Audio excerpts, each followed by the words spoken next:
My name is Tom Skarlinski. I'm a USDA identifier in the Port of Miami. I also specialize in identifying Thysanoptera. So we've already managed to get this one on a slide.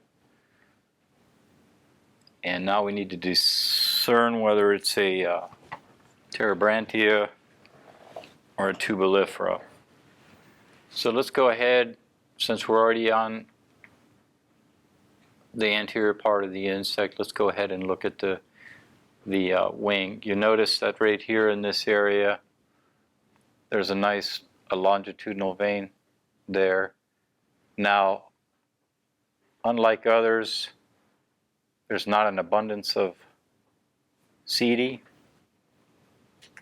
but we do have one, and I think it's evident right there. So now we want to go ahead, take a look at, since we've taken care of most of the business on the anterior portion of the organism, let's go ahead and move our way south.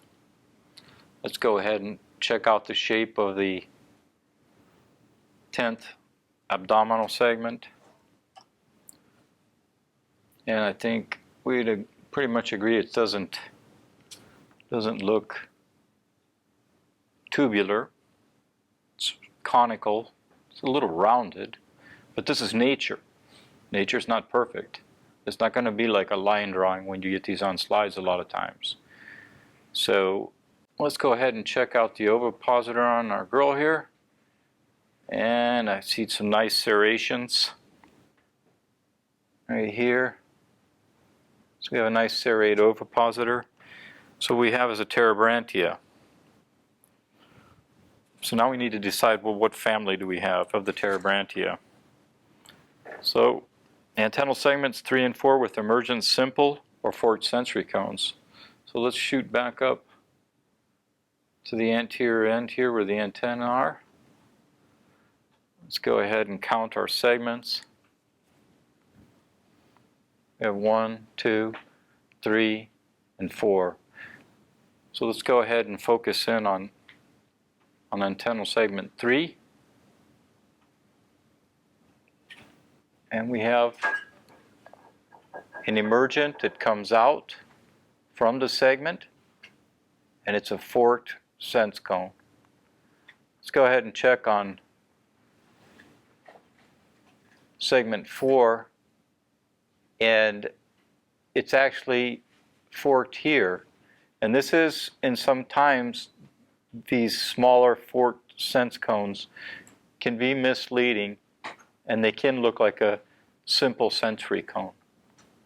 But here's one, you can see that it comes out this way.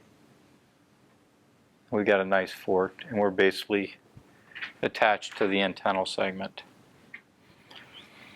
So we've got a forked sensory cone, so we have a Thripidae. So now what we want to do is, are the legs covered with transverse rows of microtrichia? So let's go ahead and shoot down to the legs. I don't see any. They're pretty bare. There might be some lines of sculpture, but I'm not seeing any evidence of microtrichia. Let's go ahead and go down to the hind legs. Maybe we can, because we don't want to cut ourselves short. There might be something going on, and I always try to pick where I can see things. Sometimes if I don't see something in one spot, we move over to another spot. So they're pretty bare. I don't see any evidence of any microtrichia or any of these CD wannabes, these razor stubble, if you will. Little teeny CD going across there. So we don't have transverse rows of microtrichia. Our legs are without the microtrichia. So we're going to go ahead and move on to number 10. The metathoracic endofurca enlarged. Okay, Tom, what's a metathoracic endofurca? It's something I made up yesterday. No, it's this structure right here. And sometimes they'll, in some publications, as lyre-shaped. And it's this subject, this area right here. And if you notice, then about this spot right here, within this area here, we're in metathoracic area, and then up in here we're going into the mesothorax. In addition, which is not, well, before I get to that, let's go ahead and finish up the couplet. It says terminal antennal segment not long and acute.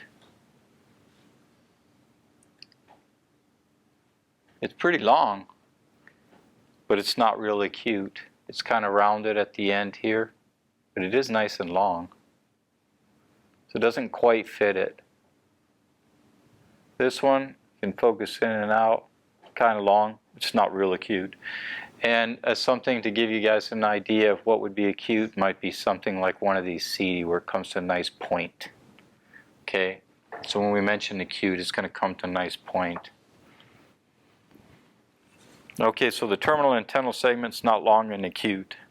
Also, just to kind of pound the point home, which is really cool. You see these arms on the side? This is also neat at the dendrothripines. They're big, I guess, apodemes, and they're muscle attachments. And these things are known to jump.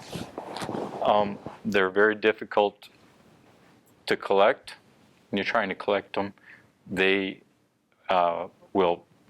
they take that jumping action, and they'll just jump off the leaves and then fly away. So they're really difficult to collect if you're trying to pick them up with, say, a damp paintbrush or something like that, a small brush, and just trying to pick them one by one.